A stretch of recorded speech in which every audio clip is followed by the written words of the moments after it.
नमस्कार मंडळी, कशा आहात सर्वजण? मजेत आहात ना? मजेतच असायला हवं, कारण आपण हॅप्पी असू तरच आपण इतरांना हॅप्पी ठेवू शकतो. तर चला, तर माझा नेहमी प्रयत्न असतो की शिळे अन्न वाया जाऊ नये. त्यासाठी मी आज शिळ्या भाकरीपासून तुकडे बनवणार आहे, जे मसाले तुकडे किंवा मी फ्राय करणार आहे. तर त्याची सिंपल अशी रेसिपी मी तुमच्याबरोबर आज शेअर करते. काहीही डिफिकल्ट नाही आहे, खूप इझी आहे. आपल्याला काय करायचे, जे शिळे भाकरी होते ना, त्या 5 मिनिटं पाण्यामध्ये भिजत घालायचे. छान त्या मऊ पडल्या, कारण शिळ्या भाकरी असतात त्या कठीण झालेल्या असतात, तर त्या छान मऊ होतात पाण्यामध्ये भिजत घातल्यानंतर. तर ते छान मऊ झाल्यानंतर त्या मिक्सरच्या भांड्यामधून आपल्याला त्याचा चुरा करून घ्यायचा आहे. ओबडधोबड आपल्याला ते वाटून घ्यायचे. आणि नंतर ना एक कढई घ्यायची, कढईमध्ये 2 ते 3 चमचे तेल ॲड करायचं. आणि तेल छान गरम झालं की त्याच्यामध्ये आपल्याला शेंगदाणे फ्राय करून घ्यायचे. शेंगदाणे आपल्याला जसं आपण चिवड्यासाठी जसं बनवतो फ्राय, कुरकुरीत असे शेंगदाणे आपल्याला त्याच्यामध्ये फ्राय करायचे. ओके. आणि ही रेसिपी ना एवढी छान आणि अफलातून लागते की सर्वांना खूप जास्त आवडेल आणि तुम्ही आवडीने पुन्हा पुन्हा करून खाल, मला नक्की गॅरंटी आहे. कारण एवढीच छानच ही रेसिपी होते.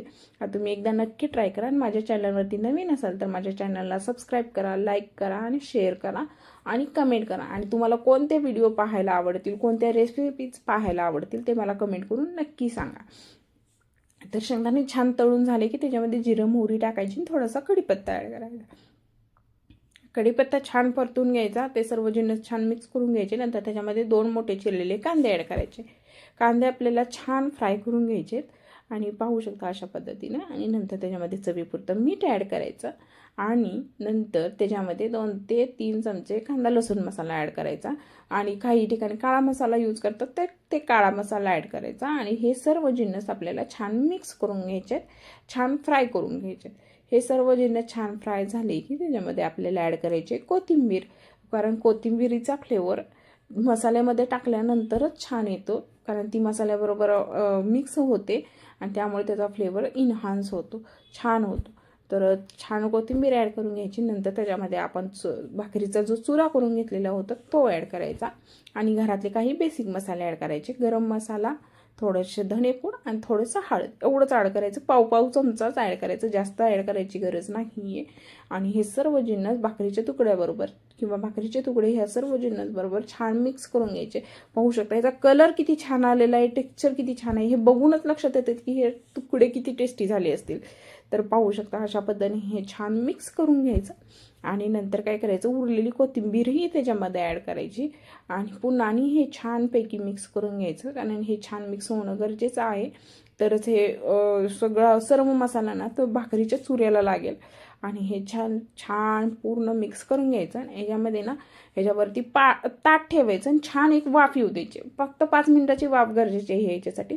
5 मिनिट वाफ येऊ द्यायची, कारण वाफ आल्यानंतर ते तुकडे थोडेसे मऊ होतात, अजून जास्त मऊ होतात. आणि हे छान मऊ झालेले तुकडे ना पुन्हा एकदा छान मिक्स करून घ्यायचे आणि एका ताटामध्ये काढून घ्यायचे. एवढी छान आणि टेस्टी ही रेसिपी लागते की तुम्ही पुन्हा पुन्हा करून खाल, मला गॅरंटी आहे याची. आणि चला, तर मग तुम्हाला जर माझी रेसिपी आवडली असेल तर मला कमेंट करून नक्की सांगा की कशी झाली होती रेसिपी. तुम्ही एकदा डेफिनेटली ट्राय करा. आणि ही रेसिपी माझ्या घरी दुधाबरोबर किंवा दह्याबरोबर खाल्ली जाते. तुम्ही कशाबरोबर ही रेसिपी ट्राय करणार तेही मला कमेंट करून सांगा. आणि चला, तर मग माझे असे व्हिडिओ पाहण्यासाठी ना तुम्हाला माझ्या चॅनलला सबस्क्राईब करणं खूप गरजेचं आहे. तर सबस्क्राईब करा. आणि माझ्या जे अजून कोणत्या कोणत्या रेसिपीज बनवायची ते मी तुम्हाला याच्याबरोबर नक्की शेअर करेन. तर चला, बाय. आणि मी तुमच्याबरोबर असाच उद्या एक नवीन